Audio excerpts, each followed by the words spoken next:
ఓం శ్రీ గణేశ శారద సద్గురు మంగళమూర్తిభ్యో నమః. ఓం శ్రీ గణేశాయ నమః. సంక్షిప్త మహాభారతము ఉద్యోగ పర్వము 226వ అధ్యాయము. పాండవ పక్షనేతల సమావేశము. ద్రుపద పురోహితుని రాయబారము. నారాయణం నమస్కృత్య నరం చైవ నరోత్తమం దేవీం సరస్వతీం వ్యాసం తతో జయముదీరయేత్. నారాయణ స్వరూపుడైన శ్రీకృష్ణునికి, నరోత్తముడైన అర్జునునికి, వారి లీలలను ప్రకటించే సరస్వతీదేవికి, దానిని రచించిన వ్యాసునికి నమస్కరించి అసురభావాలను తొలగించి అంతఃకరణ శుద్ధి కలిగించే మహాభారతాన్ని చదవాలి. వైశంపాయనుడు చెబుతున్నాడు, రాజా, కురువీరులైన పాండవులు అభిమన్యుని వివాహం చేసి తమ స్నేహితులైన యాదవులతో పాటు చాలా ఆనందించారు. ఆ రాత్రి విశ్రాంతి తీసుకొని మరుసటి రోజు ఉదయాన్నే విరాటుని సభను చేరుకున్నారు. అందరికంటే ముందు రాజులందరికీ మాన్యులు, పెద్దలు అయిన విరాట ద్రుపదులు ఆసనాలను అధిష్ఠించారు. తరువాత తమ తండ్రి వసుదేవునితో పాటు బలరామ శ్రీకృష్ణులు ఆసీనులయ్యారు. సాత్యకి, బలరాముడు, పాంచాలరాజు ద్రుపదుని వద్ద కూర్చున్నారు. శ్రీకృష్ణుడు, యుధిష్ఠిరుడు విరాటుని సమీపంలో కూర్చున్నారు. వారి వెనక ద్రుపదరాజు కొడుకులందరూ భీమసేన, అర్జున, నకుల, సహదేవ, ప్రద్యుమ్న, సాంబులు విరాట పుత్రునితో కలిసి అభిమన్యుడు, ద్రౌపది కొడుకులందరూ వీరంతా బంగారు సింహాసనాల మీద కూర్చున్నారు. ఆ పురుష శ్రేష్ఠులందరూ ఒక్కొక్కరుగా వస్తూ వచ్చిన వారంతా తమలో తాము కలుసుకొని రకరకాలుగా మాట్లాడుకోసాగారు. అయినా శ్రీకృష్ణుని అభిప్రాయం తెలుసుకోవడానికి ఒక ముహూర్త కాలం అతని వైపే చూస్తూ ఆసీనులై ఉన్నారు. అప్పుడు శ్రీకృష్ణుడు సుబలుని కొడుకు శకుని కపటద్యూతంతో ఎలా ఓడించి యుధిష్ఠిరుని రాజ్యం శకుని కపటద్యూతంలో ఎలా ఓడించి యుధిష్ఠిరుని రాజ్యం అపహరించాడో, వనవాస నియమానికి కట్టుపరిచాడో ఆ విషయాలన్నీ మీకందరికీ తెలుసు. పాండవులు ఆ సమయంలో కూడా తమ రాజ్యాన్ని తీసుకోవడానికి సమర్థులే.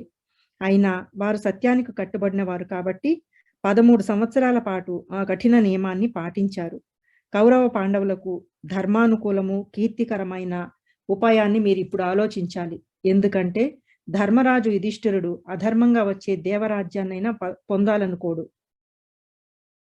అవును, ధర్మార్థయుక్తంగా ఉంటే ఒక్క గ్రామం మీద అధికారమైనా స్వీకరించడానికి ఇతనికి ఎలాంటి అభ్యంతరము ఉండదు.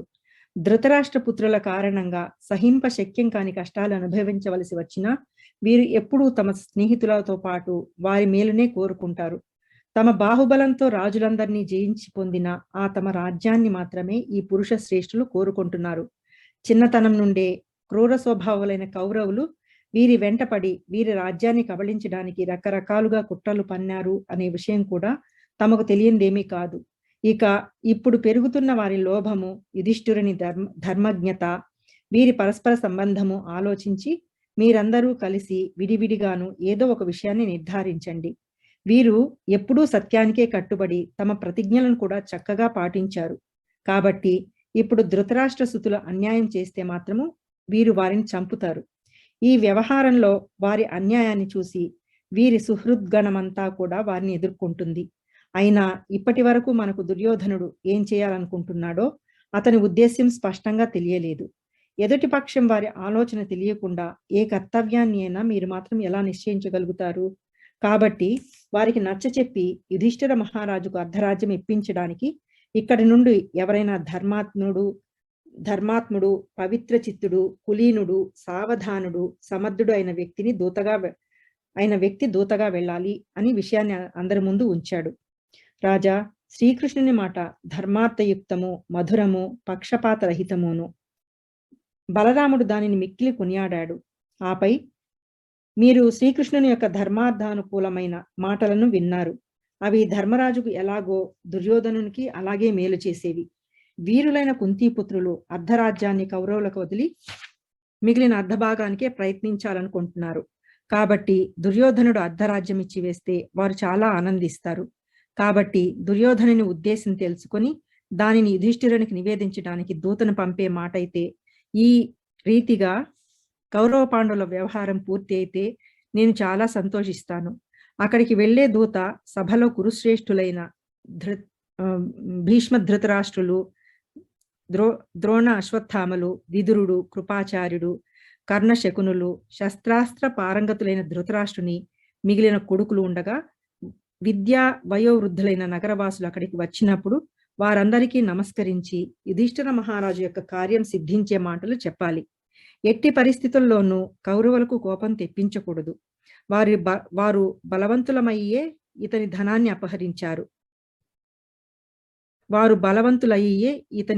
అపహరించారు.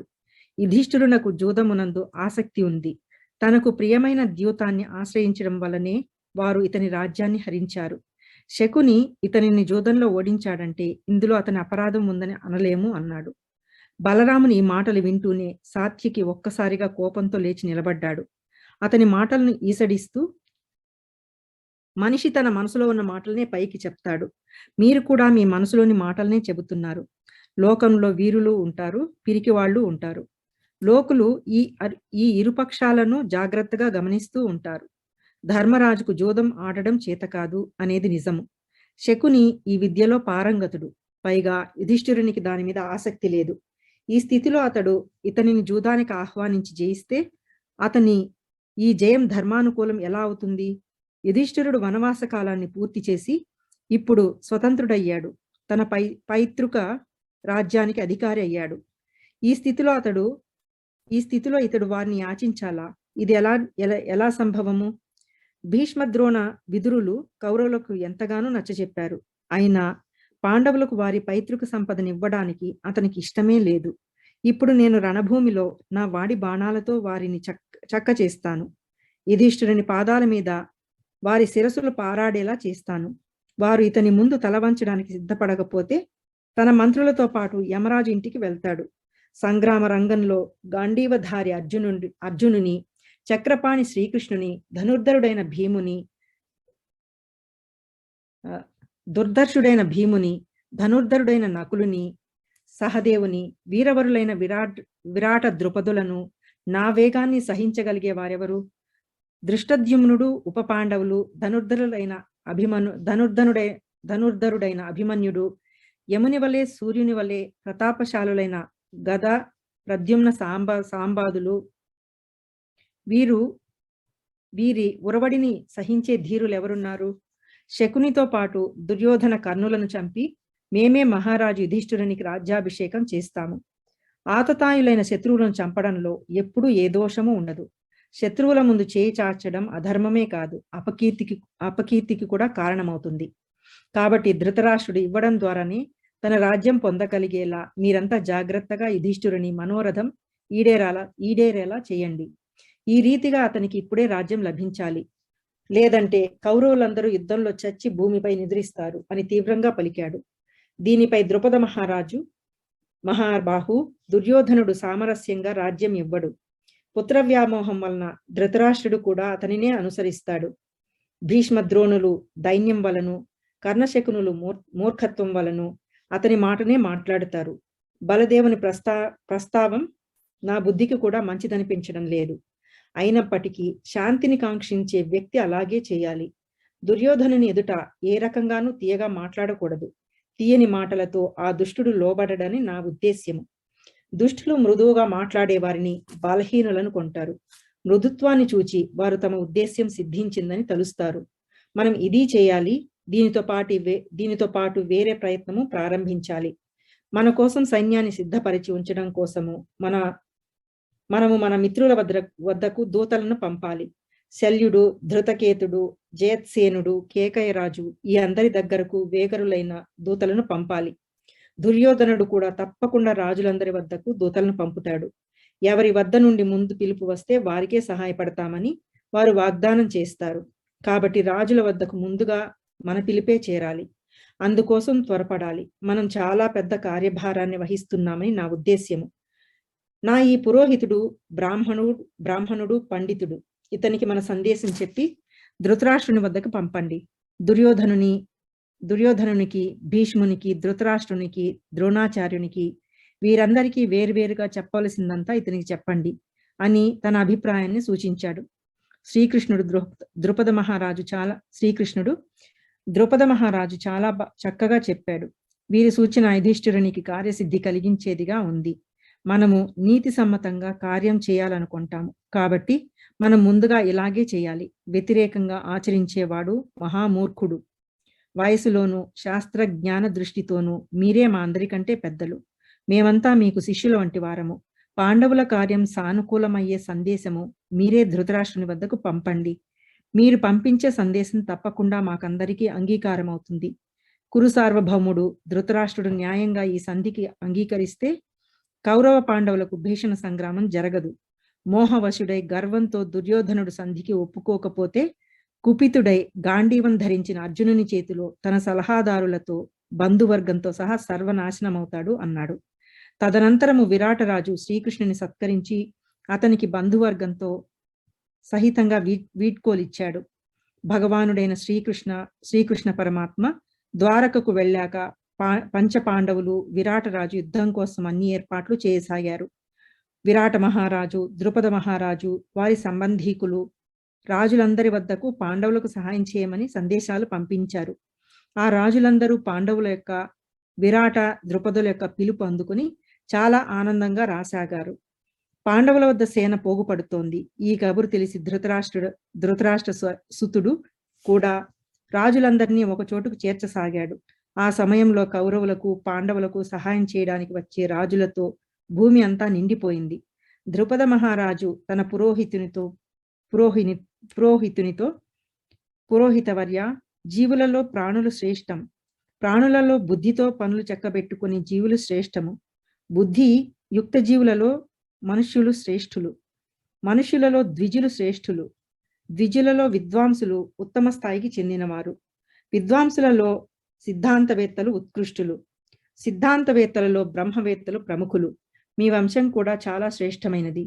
వయసు రీత్యా, శాస్త్ర జ్ఞాన రీత్యా కూడా తమరు పెద్దవారు. మీరు బుద్ధిలో శుక్రాచార్యుని, బృహస్పతిని పోలినవారు.